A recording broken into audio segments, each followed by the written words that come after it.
Pour ne rien rater de nos programmes, n'oubliez pas de vous abonner à nos 2 chaînes YouTube, le Média TV et le Média 24/7, et d'activer la cloche.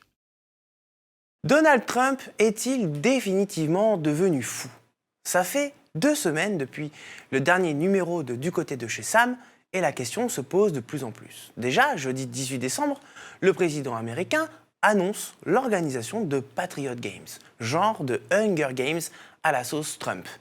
Un peu plus tôt dans la semaine, mercredi 17 décembre, Donald Trump a donné une allocution télévisée.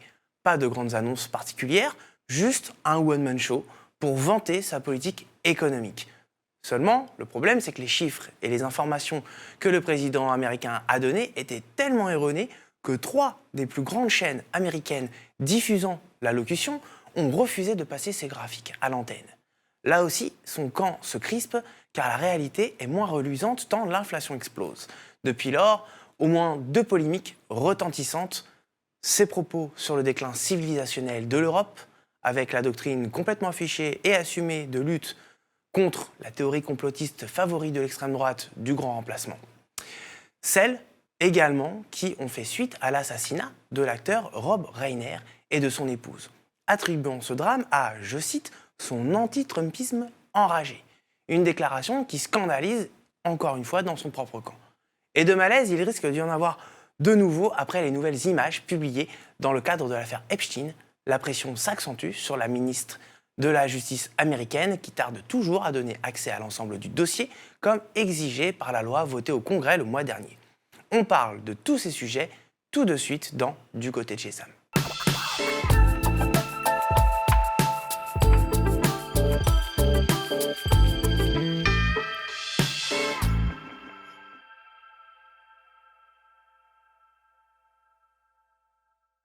Bonsoir à toutes et à tous, merci d'être avec nous pour ce nouveau numéro de Du côté de chez Sam. Comme d'habitude, je suis en compagnie de Claire Abès. Bonsoir. On ne te présente plus maintenant, tout le monde te connaît. Tristan Cabello, toi aussi, historien, tu es avec nous. Salut. Et alors, pour la petite nouveauté, tu es auteur de La victoire de Zoran Mamdani, un laboratoire pour la gauche, apparaître le 11 février prochain aux éditions Textuelles et disponible dès maintenant en précommande. Bonsoir. C'est ça, ouais. Bonsoir. Alors, c'est dans un mois, mais quand même, tu pourras peut-être nous en parler en fin d'émission. Ouais. Bon, en attendant, on va commencer avec l'actu brûlante, à la fois insolite et un petit peu effrayante. Donald Trump, donc, je viens de le dire en intro, je cite, a annoncé un événement sportif de 4 jours sans précédent, les Patriot Games, durant lesquels chaque État représentera 2 athlètes, un homme, une femme. Et évidemment, tout le monde a pensé à la saga Hunger Games, parce que ça y ressemble quand même beaucoup. Et j'ai envie de te poser la question, je me tourne d'abord vers toi, Claire. Sans déconner, c'est quoi ça ? Eh bien, c'est une façon, encore une fois, de Donald Trump d'utiliser les politiques publiques, on va dire, et le sport ne fait pas exception, à sa disposition pour une vision idéologique et politique. Et donc là, en l'occurrence, il utilise le sport pour la fête du coup de l'indépendance américaine. Et tu as raison, les démocrates ont utilisé cette comparaison avec les Hunger Games parce qu'on a le même process, un garçon, une fille. Et puis effectivement, on ne sait pas trop ce qui va du coup advenir sur ces 4 jours de compétition.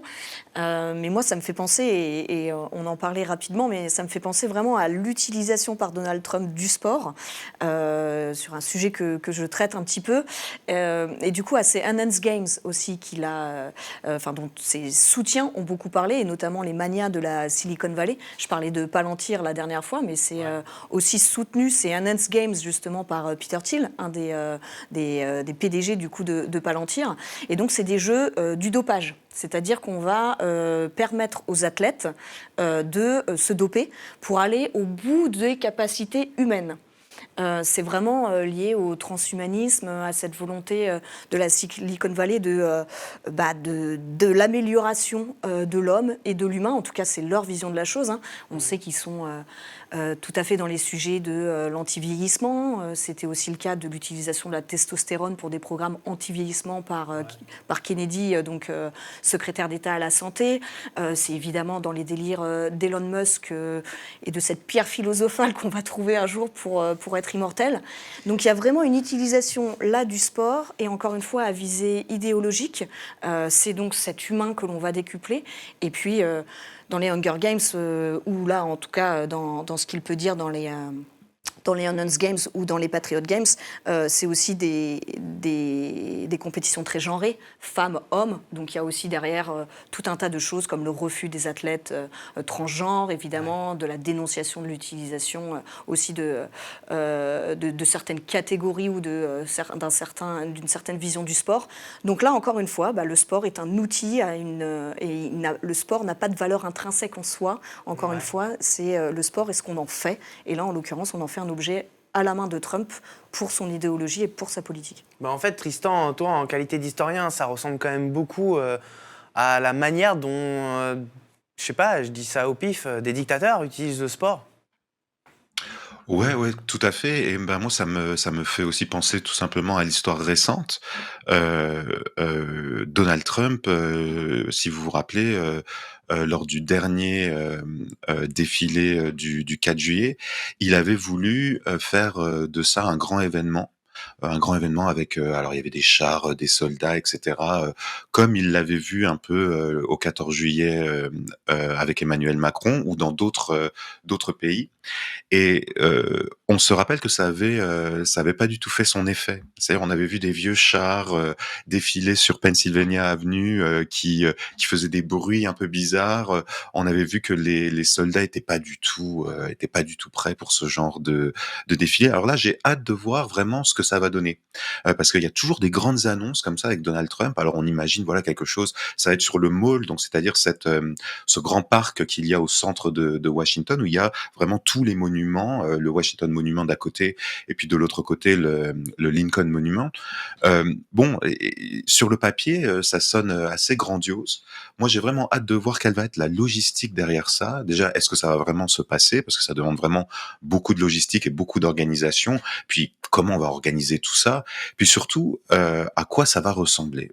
Parce que la dernière fois où il nous a dit, bon, il va y avoir quelque chose de grandiose, de complètement grandiloquent qui va arriver, c'est un peu tombé à l'eau parce que voilà, il n'y avait pas la logistique pour faire ce genre d'événement. Donc voilà, je suis d'accord avec tout ce que Claire vient de dire. Moi, j'attends de voir à quoi tout cela va vraiment ressembler. Tu as réagi comment à cette annonce farfelue? T'as rigolé? T'as eu peur ou un peu des deux à la fois? Il y a quelque chose d'un peu comique et en même temps, bon, c'est très Donald Trump, c'est-à-dire que voilà, il essaye de jouer au dictateur, de jouer d'importer un peu ce que l'on voit ailleurs. Donc voilà, ça peut être vraiment les Hunger Games, mais ça peut aussi se transformer en un genre de d'Interville un peu nul, quoi. Donc voilà, il faut vraiment attendre de voir à quoi ça va ressembler. De toute façon, il y a vraiment toute une année là de préparation. On n'est vraiment pas encore là. C'est pour les 250e anniversaire de la Déclaration d'indépendance. Bon, c'est quelque chose qui devrait être grandiose. Bon, moi, j'attends de voir. Ok. Alors moi, il y a quand même un truc enfin, je pense que nous a tous interloqués, c'est que la vidéo où il annonce c'est Hunger Games, elle est générée par IA. Donc c'est-à-dire que c'est même pas lui vraiment qu'est-ce qu'il y a derrière? Il succède les AVC, il peut pas l'annoncer lui-même ou comment t'analyses ça, toi, Claire? Pourquoi il a fait ça par IA? Alors, je ne sais pas. Effectivement, il y a peut-être aussi une maîtrise de sa parole publique. On sait que c'est difficile en ce moment. On va y revenir sur ce qu'il a pu dire sur Rob Reiner, sur ce que son entourage a pu aussi dire dans les médias, son comportement aussi, qui était peut-être aussi assez agressif dans sa dernière allocution télévisée. Donc, je ne sais pas ce qu'il y a derrière, très sincèrement, pour te répondre, mais en tout cas, on voit bien qu'il y a une volonté, encore une fois, de montrer que la technologie est à son service, qu'il y a vraiment un lien très direct, encore une fois, et je le répète, avec l'industrie de la Silicon Valley, et de montrer que tout ça, tout le milieu de la tech est au service, encore une fois, en tout cas, est bien rangé, groupé derrière Donald Trump. Donc pourquoi pas utiliser l'IA pour montrer que ça peut fonctionner. D'accord. Justement, un tout petit peu plus tôt dans la semaine, avant l'annonce de ces Patriot Games, il y a eu sa grande allocation télévisée qui a été annoncée en grande pompe. On aurait pu croire qu'il allait faire des giga-annonces, un petit peu comme celle des Patriot Games, hein. En fait, non, hein, on a plutôt eu un espèce de, comme je disais en introduction, one-man show télévisé où là, il s'est vanté, il a dit voilà, je suis Donald Trump et je suis trop fort. On a eu droit du coup à un florilège de mensonges sur les chiffres économiques notamment, comme par exemple l'annonce de 18 000 milliards, donc 18 billions de dollars de nouveaux investissements aux États-Unis depuis son retour au pouvoir, qu'il allait faire baisser le prix des médicaments de 600%, j'ai bien dit 600%. Il a aussi déclaré, je cite, l'Amérique allait connaître un boom comme on n'en a jamais vu. Qu'est-ce qui t'a inspiré, toi, Claire, cette allocution ? Déjà, tout le monde s'est accordé pour dire, comme je le mentionnais déjà tout à l'heure, qu'il avait un ton défensif.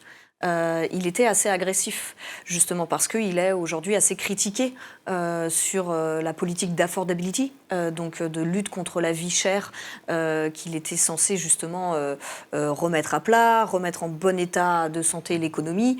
Et aujourd'hui, on voit que l'inflation est encore très haute. Alors, bien sûr, là, ils ont dit que l'augmentation était moins rapide qu'avant. On est passé de 3% en janvier à 2,7% là en novembre, mais ça augmente quand même toujours. Ouais. Et les gens, surtout, le ressentent au quotidien. Les prix sont extrêmement élevés aux États-Unis pour se nourrir, donc vraiment de façon très basique. Donc il n'y a pas les résultats escomptés, en tout cas aussi marqués dans le portefeuille des Américains, dans des fêtes de fin d'année après Thanksgiving et à l'approche de Noël, qui pèsent sur les foyers. Donc il est en défensif, et finalement un peu comme Biden l'été avant, son discours tournait autour de « mais regardez, ça va bien mieux que ce que vous croyez, et les résultats vont arriver ». Et d'ailleurs, effectivement, il a fait un certain nombre d'annonces et il y a eu beaucoup besoin de fact-checking derrière parce que, effectivement, sur le prix de l'essence, il paraissait aussi déconnecté.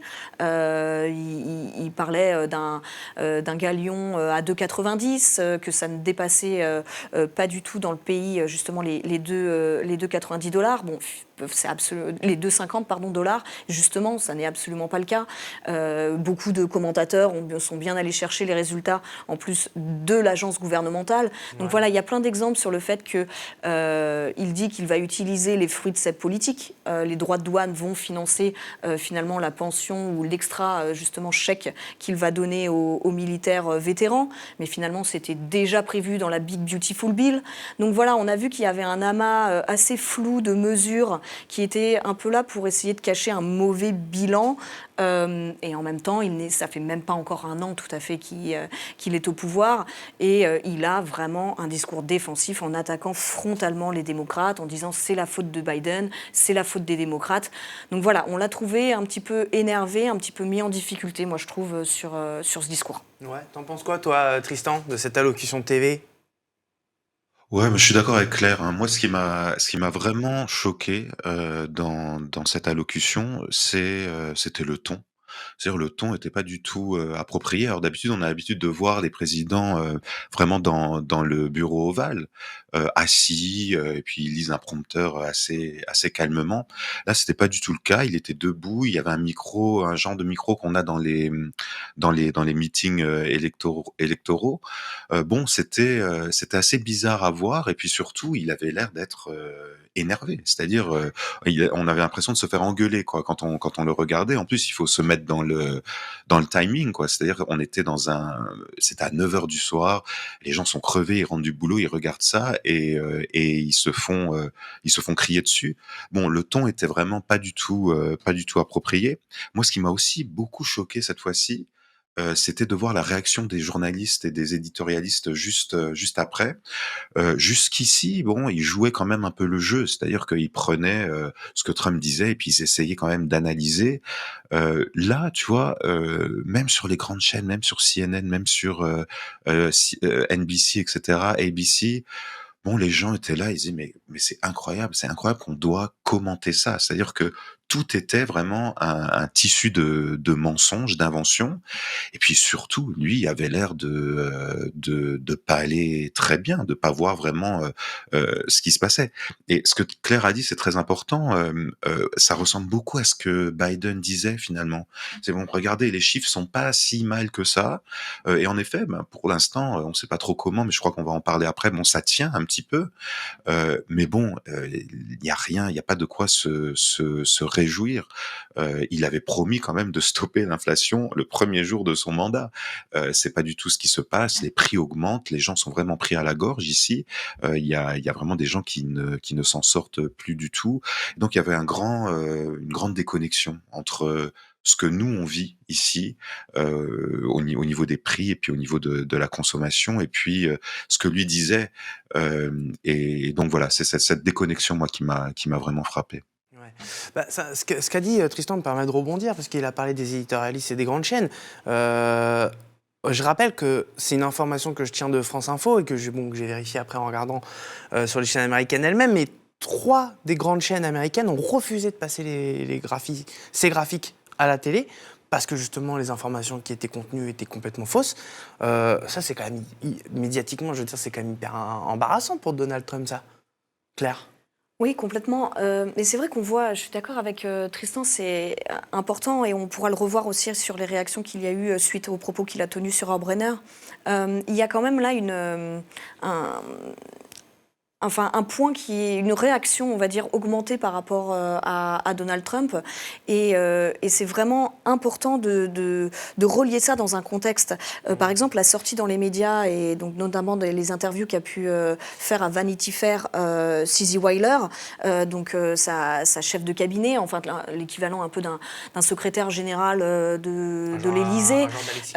Oui, enfin, si on faisait un parallèle. Un nom connu en France. Exactement.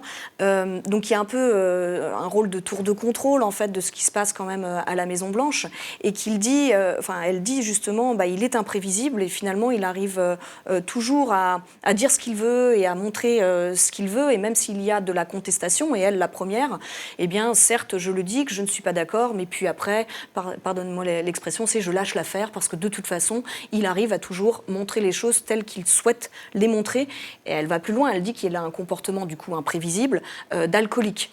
Et elle dit justement, moi je me permets de dire ça et de comparer ça parce qu'elle-même, son père était alcoolique, donc elle dit pouvoir faire la comparaison.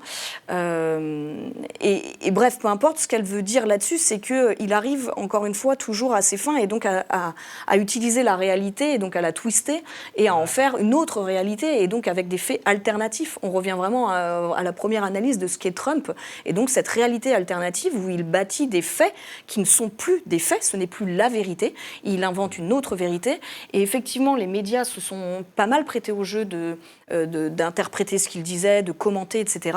Et là il y a un peu un stop, vous avez placé aussi à la tête d'agences gouvernementales. On peut en reparler peut-être plus ou moins difficilement par rapport à ce qu'aurait voulu Trump et la Fed en est un des exemples. Mais du coup, il a placé des gens aussi de confiance et de son cercle au sein des agences gouvernementales, ce qui fait que même la data disponible est de plus en plus soumise à contestation. Ouais. Donc voilà, on arrive dans une ère un peu de défiance où les médias se posent effectivement la question de savoir sur quoi ils peuvent réellement s'appuyer. Et je crois que ça, c'est vraiment important aujourd'hui dans ce que peut dire Trump, dans ce que peut représenter Trump et ce qui s'organise quand même tout autour, soit en réaction, soit effectivement peut-être de manière plus organisée. Mais là, pour moi, on en est encore au stade de la réaction dans les médias. Et c'est intéressant de voir justement où est-ce que ça peut nous emmener réellement dans le rôle que les médias peuvent tenir face à quand même des dérives autoritaires très claires. Qu'est-ce que t'en penses, toi, Tristan, toujours sur cette même question, que des grandes chaînes refusent comme ça à la fois le narratif de montrer à l'image des informations que le président américain essaye de divulguer. Est-ce que là, est-ce que c'est embarrassant selon toi pour Donald Trump ce qui s'est passé? C'est-à-dire que c'est très difficile pour les médias en ce moment parce qu'on sait que Donald Trump vraiment essaie de mettre les médias sous sa coupe. Et donc de dire cela, de dire ce qu'ils ont vraiment envie de dire, c'est quand même quelque chose d'assez exceptionnel et d'assez dangereux pour eux. parce qu'ils peuvent comme ça avoir des répercussions très importantes de chez Donald Trump. Et je rebondis sur ce que Claire disait, là aussi, il faut quand même... le reportage qui a été écrit sur Donald Trump, là, et sur la Maison-Blanche, c'est-à-dire les gens qui l'entourent, bon, c'est quelque chose qui a été publié dans Vanity Fair. Alors Vanity Fair, c'est pas du tout un journal, révolutionnaire, hein, c'est vraiment un truc super mainstream, c'est même pas un journal politique, finalement. Et donc là-dedans, il y a quand même ils ont suivi la Maison-Blanche pendant 1 an. La Maison-Blanche leur a fait confiance. Et il y a vraiment des pépites qui sortent dans cet article. Alors comme Claire l'a dit, il y a cette histoire de Trump a vraiment un comportement d'alcoolique. Et puis lui, tu vois, il le nie pas. Il dit très clairement, oui, oui, moi je sais que j'ai jamais bu, je me suis jamais drogué, etc. Parce que j'ai une personnalité très addictive. Et donc je pourrais tomber dans l'alcoolisme ou dans la toxicomanie. Donc il le dit très clairement. Et puis surtout, vraiment après, si tu veux, il y avait 1 heure comme ça de fact-checking sur absolument tout ce qu'il a dit. Toi, on revient par exemple sur le chèque qu'il veut donner aux anciens combattants, un chèque de 1776 dollars. Bon, techniquement, tu sais, il n'a pas le pouvoir de donner ce chèque. C'est-à-dire, il faut que ça passe par le Congrès. Il faut qu'il y ait une résolution du Congrès. Et puis là, il dit, bon, bah, c'est finalement tout cet argent qu'on a gagné des tarifs, des fameux taxes douanières, qui va vous revenir à vous. Et donc il va envoyer des chèques comme ça avec son nom, hein, comme il avait fait pendant le Covid, où il y aura marqué Donald Trump vous envoie cet argent. Il n'a pas le droit de le faire normalement. C'est pas à lui que revient cette décision. Donc voilà, moi ce qui m'a vraiment beaucoup choqué, c'est que le vent tourne. J'ai l'impression, c'est que même les médias les plus mainstream, ceux qui ont le plus à perdre, hein, finalement, commencent vraiment à le mettre de côté et à aller contre le récit qu'il tente d'imposer. Et ça sent, voilà, ça commence à sentir un peu le début de la fin, mais bon, il a toujours su rebondir sur toutes ces embûches qu'il a eues sur son chemin. Donc voilà, il faut suivre cette affaire. Bah justement, en parlant un peu les soutiens entre guillemets qui se délitent, dans le camp républicain aussi, son allocution et toutes les conneries qu'il a racontées pendant cette allocution a fait jaser. Alors déjà, on en parle souvent, le camp républicain, il est divisé, on en parle quasiment à chaque émission, mais là, ça risque d'aller de mal en pis. Claire. Non, tout à fait. Mais en fait, son camp républicain aussi a essayé, encore une fois, il y a les midterms qui arrivent dans 1 an, et ils l'ont tous en tête. Et ils voient le décrochage. Il y a quand même plusieurs sondages là, qui sont parus, qui ont montré un décrochage des républicains sur notamment la vision économique qu'ils portaient, contre justement une montée des démocrates. Donc les démocrates commencent à apparaître plus crédibles finalement sur des sujets économiques, ce qui n'était pas le cas il y a encore quelques mois. Et donc on les voit, par exemple, c'est le leader au Sénat qui rappelle que eux, ils ont besoin d'un Affordable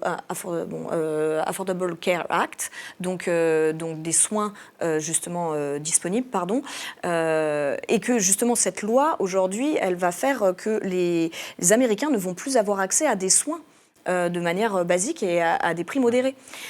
Donc ça, c'est un vrai sujet pour des millions d'Américains, et le camp justement républicain n'arrive pas à trouver une solution. Donc justement, le leader au Sénat a déjà dit qu'il n'y aurait pas de retour sur un contrat de 3 ans, en gros, sur une loi de 3 ans. Mais en tout cas, aujourd'hui, on n'a rien pour compenser en janvier, etc.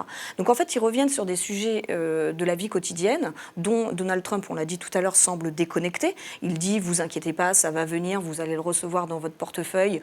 Je mène une politique, en gros, de manage control par rapport au désastre. Il utilise toujours ce terme du désastre provoqué par les démocrates. Donc, on voit que là, son camp a un peu du mal à resurfer sur la vague de l'attaque démocrate, parce que y a encore une fois un problème de résultat et puis de dérive, encore une fois, dans les propos de Donald Trump, qui fait qu'il voit bien aujourd'hui que dans leur circonscription, si je peux dire comme ça, dans leur district, c'est compliqué pour eux sur le terrain, tout simplement, et qu'ils ont de plus en plus de détournement des électeurs, même dans des districts où ils ont pu gagner. On le voit dans les derniers résultats électoraux, hein, les municipales à Miami, là-dessus, avec donc l'élection d'une démocrate, est quand même intéressante. C'est historique en plus. Hein, et c'est historique, et c'est un bastion quand même pour les républicains fort. Donc voilà, il y a évidemment, c'est des signaux, mais ça se voit un peu partout. Encore une fois, on parlait de la dernière fois de l'Indiana, mais là, il y a vraiment eu un refus de la nouvelle carte du coup électorale. Donc il y a effectivement chez les républicains une manière de s'opposer peut-être plus forte, plus en profondeur par rapport à un Donald Trump qui perdrait peut-être un peu le contrôle de certaines politiques, on va dire, à mettre en place en priorité. Ouais, Tristan, toi, tu vois ça comment justement ce qui s'est passé cette semaine peut renforcer encore plus les divisions au sein du camp républicain? Ouais, mais le camp républicain, bon, ils sentent vraiment la colère monter là, hein. C'est-à-dire que déjà, bon, on a vu Marjorie Taylor Greene qui jette l'éponge. On sait que les rumeurs disent qu'il y aurait entre 10 et 15 représentants républicains au Congrès qui aussi vont jeter l'éponge dans les prochaines semaines. Pourquoi? Parce qu'ils savent que ça devient très dur pour eux. Et Claire l'a bien dit. Ce qui va être problématique pour eux, c'est l'augmentation ce qu'on appelle les premiums pour les assurances santé.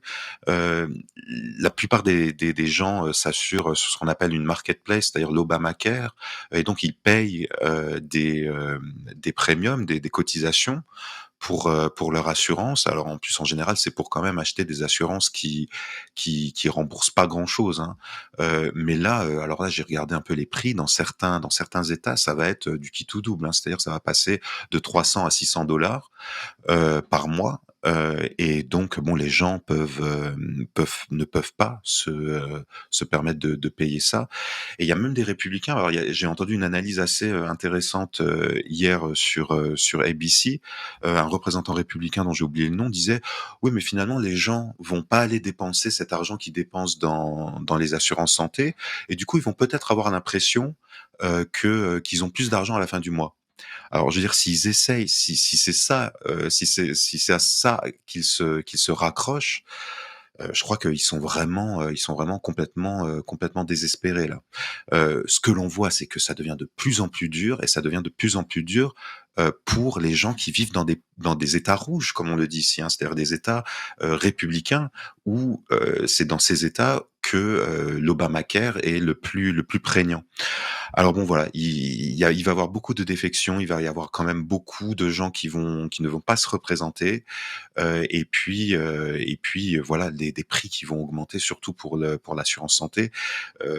C'est quand même assez acté que normalement le Parti démocrate devrait reprendre la main pour les midterms en 2026. Bon, alors la grande question, c'est bien sûr pour faire quoi, mais je crois qu'on en parlera aussi après. Ouais, complètement. Bah, d'ailleurs, justement, on va passer un petit peu sur le bilan un petit peu des 2 dernières semaines, parce que du côté de chez Sam, c'est toutes les 2 semaines. Donc en 2 semaines, avec Trump, ça va très vite, les polémiques s'enchaînent.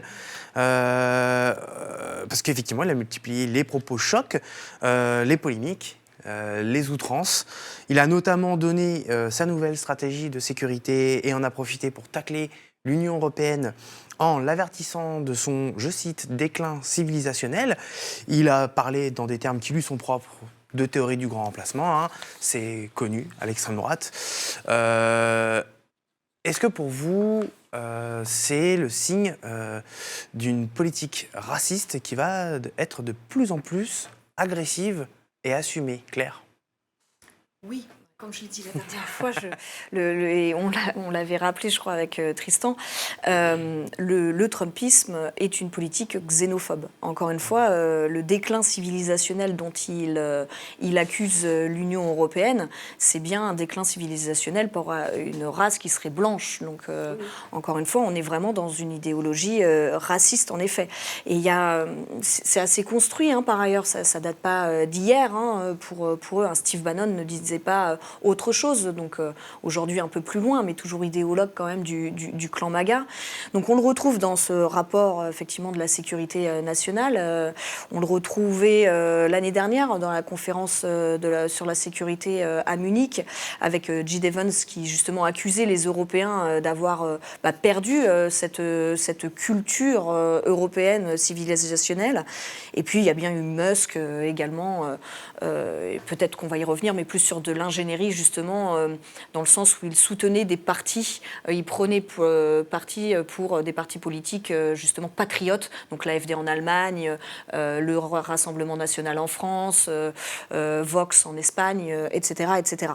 Donc oui, très clairement, on va aller plus loin dans le sens où, c'est ce que je disais la dernière fois et j'y tiens, c'est que c'est construit. Tout ça, c'était déjà dans le Project 2025, c'était déjà quelque chose d'écrit, et ça passe au-delà par l'idéologie, par des financements aux partis européens, et on peut en reparler là-dessus, mais il y a une véritable stratégie de déploiement aujourd'hui, notamment par le bras armé qui est cette fondation Héritage, et donc qui était à l'origine de l'écriture du projet 2025.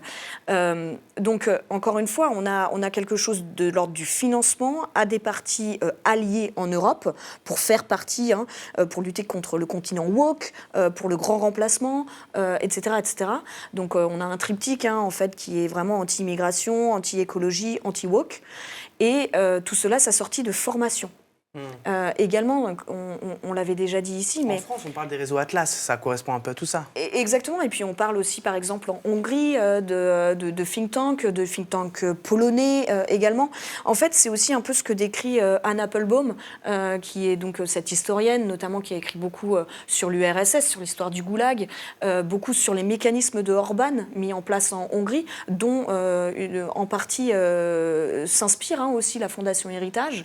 Donc tout ça ne vient pas de nulle part, c'est très ancré, c'est réfléchi, et il y a derrière Trump des penseurs, vraiment des sociologues, des politistes, bref, des gens qui épousent cette idéologie-là et qui la construisent réellement. Et d'ailleurs, ça commence à se voir même en Europe, très clairement. Et puis on peut en parler des heures parce que malheureusement, il y a beaucoup de faits aujourd'hui d'un rapprochement entre cette extrême droite et cette droite. On le voit notamment particulièrement au Parlement européen, avec avant peut-être quelque chose de l'ordre de l'idéologie du discours, qui maintenant se traduit dans les votes, très clairement. Et rien qu'en France, on peut donner des exemples. Thierry Mariani, par exemple, donc député européen, passé avant dans la droite républicaine. Oui, t'as l'UMP. Oui. Exactement. De l'UMP est passé au RN et est vraiment un des organisateurs de ce rapprochement pratico-pratique, parce que ça se voit dans des lois contre le New Deal, pour la création de hubs, comme on appelle ça. En fait, c'est des centres de rétention pour les migrants aux frontières de l'Union européenne, ouais. etc., etc. Donc oui, c'est raciste, oui, ça va aller plus loin, et ils sont organisés. Donc soit on est organisé en retour, soit on subit en réaction. Et c'est bien ça le sujet aujourd'hui entre un progressisme qui est assumé et justement porté comme projet de société, et celui que porte Trump parce que c'est un projet de société. Ouais, toi, Tristan, parce que justement, depuis ces déclarations, on voit que l'administration Trump est très agressive à l'endroit de l'Union européenne et des dirigeants européens en place actuellement, en tout cas d'Europe de l'Ouest. Pour toi, ça répond. C'est pas tellement l'idée de créer un rapport de force avec les dirigeants européens actuels que plutôt de justement tisser sa stratégie d'influence un peu partout dans l'extrême droite européenne ? Ouais, moi je suis tout à fait d'accord avec ça. Je suis tout à fait d'accord avec ce que Claire disait. C'est très important de rappeler que le Trumpisme, c'est un projet qui est très structuré, qui est très construit. Alors on parle souvent du Project 2025, de la Heritage Foundation. C'est un projet suprémaciste. Alors il le dit pas comme ça, bien évidemment, mais c'est un projet de suprémacisme blanc et qui là aussi s'inscrit vraiment dans une longue histoire aux États-Unis. Et donc ils essayent bien évidemment de tisser des liens avec des gens qui ont à peu près le même projet finalement en Europe. Mais bon voilà, ça a des conséquences, ça se voit aussi finalement aux États-Unis. Les gens qu'il critique constamment, ce sont les immigrés racisés. Voilà, alors, en ce moment, il en a beaucoup sur les Somaliens du Minnesota, par exemple, qu'il critique sans cesse, quoi, et avec des mots vraiment très xénophobes. Faut se rappeler quand même que les seules personnes qui peuvent demander l'asile politique en ce moment aux États-Unis, c'est les Afrikaners blancs d'Afrique du Sud. Donc, tu vois qu'il y a vraiment quelque chose de très construit, qui est aussi très bien, qui est très installé domestiquement, nationalement aux États-Unis. Et puis ils essayent bien évidemment de s'étendre au reste du monde. Il y a quelque chose de très intéressant, tu sais, qui a été dit par Steve Bannon lui-même, hein, on parlait des midterms juste après, parce que tout ça est aussi fait vraiment à la lisière de la légalité. C'est-à-dire ils sont pas complètement dans l'illégalité, mais c'est pas très net. Et Steve Bannon disait dans une grande conférence il y a quelques semaines, une grande conférence de conservateurs, il faut absolument gagner les midterms parce qu'autrement il y en aura beaucoup d'entre nous qui vont aller en prison. C'est te dire à quel point ils sont vraiment très conscients que ce qu'ils font, on est à la borderline, on est borderline dans la légalité, et qu'il y aura bien évidemment s'ils perdent les élections, alors peut-être des processus d'impeachment pour Donald Trump, c'est possible, mais en tout cas des investigations, peut-être au Congrès, parce qu'il y a des choses qui se passent en ce moment, tu vois, par exemple du point de vue simplement de l'immigration. Là, il y a eu énormément de projets, il y a eu énormément de lois qui sont mis sur pause. Je crois que je viens d'entendre ce matin qu'ils ont même mis cette fameuse loterie de la carte verte sur pause parce que soi-disant la personne qui aurait commis le shooting à Brown University il y a quelques jours aurait eu la carte verte à travers cette loterie qui existe. Voilà, c'est très peu de gens qui gagnent cette loterie, mais il y a beaucoup de choses voilà qui sont mises sur pause au niveau de l'immigration dont personne ne sait très bien si c'est complètement légal ou pas. Donc il va y avoir des conséquences s'ils perdent les midterms. Puisqu'on parle des conséquences politiques qu'il pourrait y avoir sur Donald Trump, il y a encore eu une autre polémique, encore une. Là, c'est l'émission sur les polémiques aujourd'hui. C'est le fil rouge. C'est la mort tragique de l'acteur-réalisateur Rob Reiner, connu pour avoir joué et réalisé Quand Harry rencontre Sally. Il a aussi joué dans des films comme Le Loup de Wall Street. Il a apparu dans des séries populaires comme New Girl, etc. C'est un visage quand même qu'on peut facilement connaître. Et Donald Trump, il a tout bonnement évoqué l'idée selon laquelle son assassinat aurait pu être lié à, je cite, son anti-Trumpisme enragé. Alors évidemment, même dans son camp, cette déclaration, elle n'est pas du tout passée. Parce que très logiquement, on respecte quand même les gens qui viennent de se faire assassiner. En plus, il a été assassiné avec son épouse, quand même. Je vais poser la question de façon un peu provocatrice et mettre les pieds en plat, bien que je sois journaliste et que je ne devrais pas le faire, mais Trump est-il devenu fou ? Eh bien, ça revient à ce que je disais tout à l'heure, effectivement, dans la série de portraits qui a pu être faite, le reportage sur la Maison-Blanche, et donc, encore une fois, dans ce que disait Suzy Wiles. Suzy Wiles.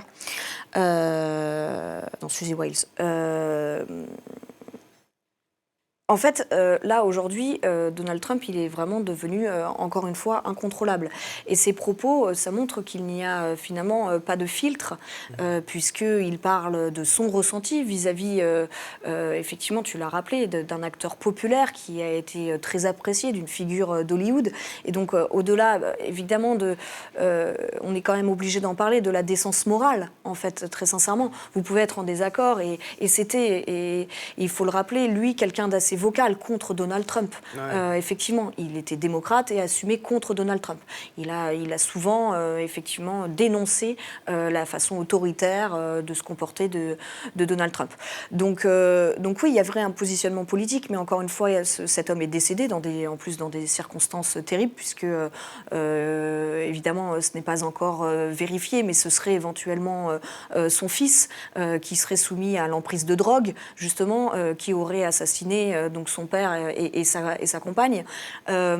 Donc on est quand même dans des circonstances terribles. Et là, il y a de la part d'un homme, tout simplement quelque chose d'indécent, de la part d'un président, quelque chose d'encore plus indécent, qui arrive en fait quelques mois après, finalement, l'assassinat de Charlie Kirk, où il y avait un appel justement à cette décence morale parce que rien ne valait, et d'ailleurs, pour le coup, Rob Reiner l'avait rappelé lui-même, rien ne valait la mort d'un homme pour des positions politiques. Donc il y avait eu là-dessus toute une prise de position du clan républicain et du clan MAGA ensemble, très unanime. Et là, on voit que ça part complètement en feu, que ça n'a finalement pas de légitimité quand c'est finalement quelqu'un plutôt du camp démocrate qui serait assassiné. Donc il y a ce côté un petit peu, personne n'est fait la tour de contrôle. Et donc Donald Trump arrive en tant que président des États-Unis à l'écrire. Parce qu'il ne l'a pas seulement dit, il l'a écrit. Et en plus, il l'a confirmé quand une journaliste ensuite lui redonne la parole pour essayer un peu de le, peut-être, si ce n'est de le sauver, mais en tout cas de lui permettre de s'exprimer exactement différemment. Et non, il redit exactement la même chose de manière très violente, donc avec des propos quand même justement très durs envers l'acteur-réalisateur. Donc là, le clan républicain est un peu perdu, encore une fois, par rapport aux midterms qui arrivent et par rapport au fait que, encore une fois, dans la culture populaire, c'était quelqu'un de très important. En tout cas, de bien reconnu. Et donc, évidemment, on a eu des propos de Marjorie Taylor Greene, mais aussi d'un Ted Cruz ou même d'un sénateur, John Kennedy de Louisiane, qui dit « mais au moins, il aurait fallu ne rien dire ». Si au moins vous ne voulez pas le soutenir et donc dire une parole gentille pour quelqu'un qui est décédé, eh bien au moins ne dites rien. Donc même ce genre de propos, c'est mais s'il vous plaît au moins quoi, ne nous enfoncez pas dans cette période et puis un peu de décence morale. Donc il y a encore une fois un certain nombre de sénateurs aussi et de représentants qui se sont éloignés de Donald Trump là, qui avant pouvaient le défendre envers et contre tout, parce qu'on parle quand même des plus proches, en tout cas des plus acquis à la cause MAGA, qui s'en éloignent aussi parce qu'ils voient des enjeux électoraux, mais plus globalement aussi là, un manque de positionnement en tant que président des États-Unis d'Amérique. Tristan, déjà, j'ai envie de te demander comment tu as réagi, toi, aux propos de Donald Trump sur Rob Reiner. Et ensuite, et après, je te poserai aussi la question à toi, Claire. Est-ce que ça va... On n'est même pas à 1 an de mandat. Est-ce que Trump va réussir à le terminer, son mandat? Parce que quand on voit comment il se comporte et même l'effet que ça a sur le camp républicain, on a du mal à croire que le camp républicain va patienter comme ça encore 3 ans et à rester derrière ces idioties. Ouais, mais ça, tu sais, c'est vraiment une bonne question parce que même ici, si tu veux, moi, dans les boucles WhatsApp d'amis, etc., si tu veux, la conversion que tout le monde avait hier, c'était est-ce que ce soir, il va dire qu'il part? Parce que vraiment, tout le monde se demande vraiment combien de temps ça peut durer à ce niveau-là. Parce que voilà, c'est très très difficile pour le camp républicain, puis c'est très difficile pour les gens en général. Alors pour ce qui s'est passé avec Rob Reiner, bon, moi ce qui m'a presque choqué, c'est que tout le monde soit autant choqué. C'est-à-dire que pour moi, il a fait et il a dit bien pire que ce qu'il a fait sur Twitter ce jour-là. Mais en tout cas, moi, ce que je peux te dire, c'est que ici, même dans les médias dominants, ça a été vu comme quelque chose de très choquant et c'était analysé comme quelque chose de très péjoratif, quoi. C'est-à-dire les gens ont été vraiment très choqués par ce qui s'est passé. Et puis bon, voilà, c'est ce dont on parlait entre amis, etc. C'était quelqu'un de très aimé, Rob Reiner. Et puis surtout, bon, c'est une tragédie personnelle. Et puis c'est une tragédie, voilà. Il avait un fils qui avait des problèmes d'addiction. Ça, il y a beaucoup de gens qui peuvent se voir là dans cette histoire. Bon, les gens ont été vraiment très choqués. Et puis il y a eu vraiment au niveau républicain, chez les républicains, il y a eu des gens qui se sont montrés vraiment très critiques envers ce qu'il a dit. Et on les comprend. Voilà, on est vraiment dans un pays où quand même il y a une certaine bienséance. C'est-à-dire les gens attendent lorsqu'il y a quelqu'un de mort, que voilà, on dise du positif, et puis surtout venant du président des États-Unis. Et puis aussi, ce qu'il faut quand même dire, c'est que en général, le président des États-Unis, contrairement à ce que l'on voit en France, heu, donne rarement, tu vois, son avis ou ses condoléances quand quelqu'un du monde du spectacle, décède. C'est assez peu commun finalement, aux États-Unis. Personne ne dit: «Voilà, c'était un grand chanteur, c'était un grand acteur» et cetera. Le gouvernement fédéral, en général, reste en dehors de ça. Lui, il commande tout et puis il commande pour dire n'importe quoi. Donc ça a beaucoup choqué. Moi, je trouve que c'est pas le truc le plus choquant qu'il ait dit, depuis des années, mais en tout cas ici, ça a vraiment beaucoup choqué et ça a beaucoup choqué dans son camp. Euh, Comment tu vois un petit peu les prochaines années? Enfin, quand on refait le bilan de tout ce dont on vient de parler là, ce qui s'est passé lors de son allocution télévisée, ces histoires de Patriot Games, là maintenant la polémique avec Reiner, pardon. Je veux dire, est-ce qu'il va aller faire ces 4 ans ou est-ce qu'au bout d'un moment tout le monde va en avoir marre et il va se prendre soit il sera destitué ou une procédure d'impeachment ou je sais pas. Oui, il faut voir, c'est une très bonne question en effet, puisqu'on a toujours vu quand même des renversements de situation, et puis les midterms vont être évidemment importantes dans ce jeu-là. Il faut aussi voir que Donald Trump, il ne peut pas se représenter, en tout cas constitutionnellement parlant, en 2028, donc il va forcément perdre du pouvoir, dans le sens où quand on ne peut pas se représenter, la guerre de succession commence, et forcément c'est dans toutes les têtes, on parle déjà de J.D. Vance, etc. Donc est-ce qu'il va être mis de côté s'il devient de plus en plus gênant? Est-ce qu'il va s'accrocher et être encore plus dans cette outrance dont on parlait aussi la dernière fois? C'est à voir. Moi, ce à quoi je pense aussi, c'est à quel point il peut gérer son narratif.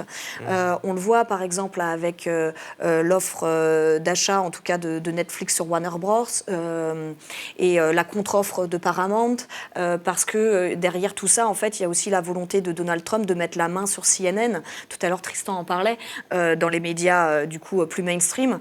Et moi, ça, je trouve ça important, c'est à quel point il va avoir la main et à quel point les médias vont réagir. Parce qu'on l'a vu, il s'est aussi fait élire parce que les médias ont été d'une certaine complaisance, dans le sens où il y avait vraiment une polarisation des médias, avec un Fox News qu'il a beaucoup soutenu, évidemment, même si on peut voir quelques parfois prises de position, mais ça reste Fox Business, par exemple, une marche pour son discours économique, notamment.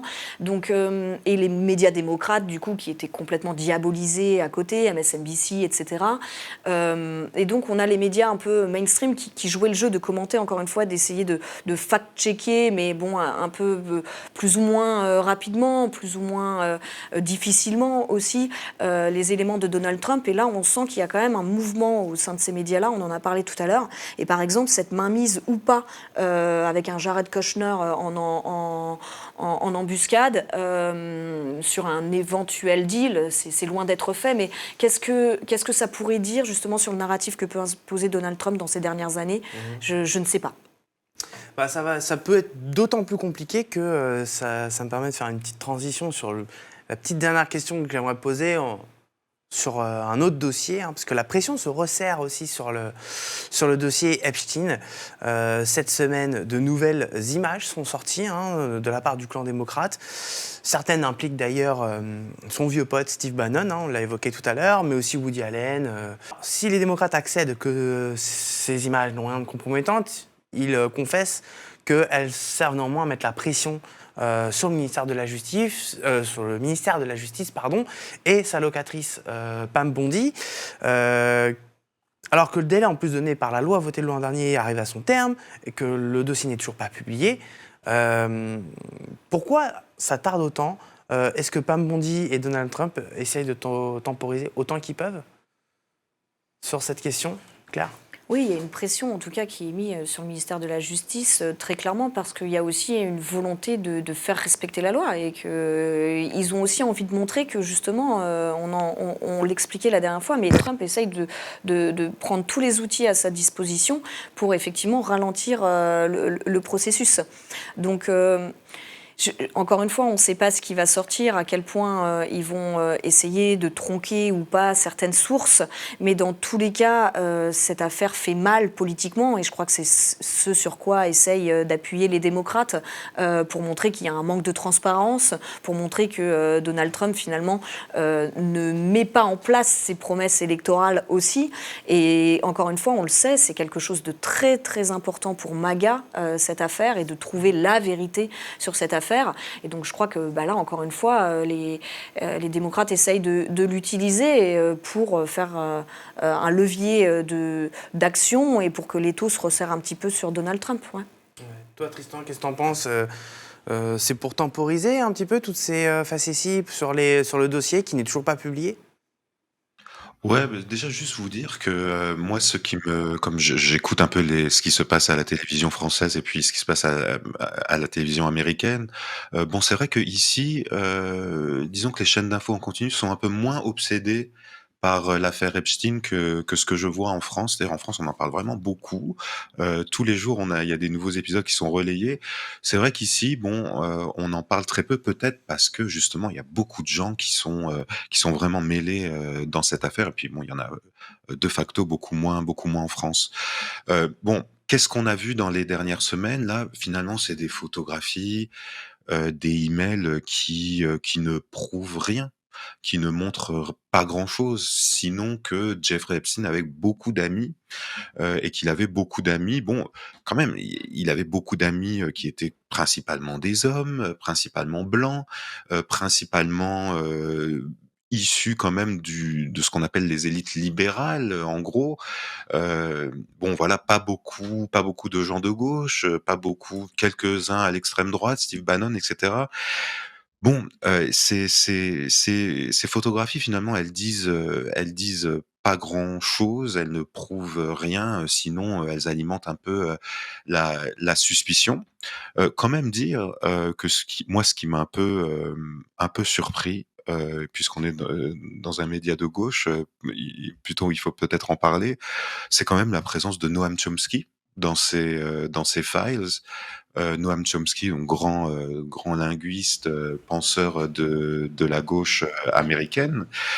Bon, c'était assez surprenant de le voir, surtout on avait qu'une photo là, et puis là on a une deuxième qui vient d'être publiée, je crois, ce matin, où on le voit dans le fameux Lolita Express. Donc on se demande, voilà, qu'est-ce que ce grand penseur de la gauche mondiale faisait là-dedans. On n'a pas vraiment de réponse. Donc voilà, ça alimente encore les théories du complot. Ça va dans cette direction-là, mais pour l'instant, ça prouve pas grand-chose. En tout cas, normalement, aujourd'hui, on devrait avoir beaucoup plus de documents. Ouais. Juste très rapidement, qu'est-ce qui pourrait se passer si la ministre de la Justice ne contrevenait justement cette loi et ne publiait pas on en a déjà parlé il y a 2 semaines, mais est-ce que peut-être nous rappeler les conséquences que ça pourrait avoir de ne pas publier ce dossier alors que c'est demandé, exigé par la loi? C'est une bonne question. Je sais que la loi était assez floue sur sur justement et on en avait parlé effectivement sur les conséquences que ça pouvait avoir d'avoir beaucoup de documents tronqués, non publiés, etc. La loi n'allait pas dans ce détail et était restée assez floue. Ouais. Donc c'est une bonne question à se poser. Dans tous les cas, encore une fois, le risque politique, hein, si on en revient là justement, est très grand. Donc ils ont plus en fait à faire passer un dossier où, comme dit Tristan, il n'y a pas forcément grand-chose dedans que rien du tout. C'est encore une fois le risque à prendre est peut-être plus de ce côté-là au niveau tactique politique pure. Ok. Alors, avant de conclure, en début d'émission, on avait parlé. Je vais te laisser le mot de la fin, ce coup-ci, Tristan, parce qu'on avait évoqué en début d'émission ton livre qui va sortir le 11 février prochain. Hein, je rappelle, La victoire de Zoran Mamdani, un laboratoire pour la gauche, apparaître le 11 février prochain aux éditions Textuelles. Est disponible en précommande dès maintenant, si vous voulez le précommander. Tu veux peut-être, avant de se laisser, tu veux peut-être nous teaser un petit peu ton livre, Tristan ? Ouais, bah, si tu veux, bah, disons que moi j'ai écrit ce livre, j'ai écrit un peu le livre que j'aurais aimé lire sur Zoran Mamdani. Ce qu'on a entendu vraiment sur Zoran Mamdani, aussi bien, si tu veux, en France qu'aux États-Unis, c'était soit la propagande républicaine qui disait, que voilà, c'était un islamiste, qui essayait de prendre le pouvoir ou qui mettait l'accent vraiment sur, les accusations d'antisémitisme, par exemple. Ou alors la propagande démocrate qui là le prenait au sérieux, mais qui disait tout le temps, bon, c'est quelque chose qui ne peut que arriver à New York. C'est-à-dire c'est vraiment une anomalie un peu, locale. Alors moi, je prends le contre-pied de tout ça dans le livre. J'essaie de prendre cette campagne vraiment au sérieux, de montrer que ça s'inscrit dans une longue histoire, que ça s'inscrit aussi, dans des mouvements démographiques qui sont très profonds, aux États-Unis. Et puis surtout, bah, j'essaye un peu d'analyser, voilà, les raisons de sa victoire. On a souvent parlé, aussi sur les médias du fait qu'il utilisait bien les réseaux sociaux, mais je crois qu'on n'a pas vraiment compris pourquoi, il les utilisait bien. Puis surtout, c'est pas les raisons principales, hein, de sa victoire. Moi, je crois que le programme qu'il a mis en avant, l'organisation sur le terrain, c'était quelque chose de beaucoup plus important. Donc voilà, c'est un livre, j'espère, un peu plus positif que ce que l'on a entendu dans les médias dominants sur Zoran Mamdani. Puis peut-être un livre qui servira, voilà, on est en France en pleine campagne, municipale, donc peut-être un livre qui servira aussi, pour pouvoir piocher, voilà, des exemples, de comment ça a marché, aux États-Unis et de comment, bah, ça pourrait marcher en France aussi. Ok. Bah, merci Tristan, merci Claire Merci. pour ce nouveau numéro du côté de chez Sam. Et merci à vous d'avoir suivi cette émission. Et sachez que nous nous avons lancé notre grande campagne de dons 2025 de fin d'année. Parce que les fêtes approchent, Noël approche, mais nous, le Père Noël, il vient pas nous voir. Les milliardaires non plus, du coup, ils ne nous donnent pas d'argent. Mais par contre, pour ça, on peut compter sur vous, avec un objectif clair, franchir et dépasser le palier des 150 000 euros. Un palier qui nous permettrait non seulement de clôturer l'année sereinement, mais aussi d'aborder 2026 avec la force et la confiance nécessaires pour continuer le combat, qui est celui d'aller sur la TNT francilienne ou nationale. Abonnez-vous aussi évidemment plus simplement à nos 2 chaînes YouTube, le Média TV et le Média 24/7, pour ne rien rater de nos programmes, et en particulier ne pas rater du côté de chez Sam. Sur ce, je vous dis à très vite sur les antennes du Média.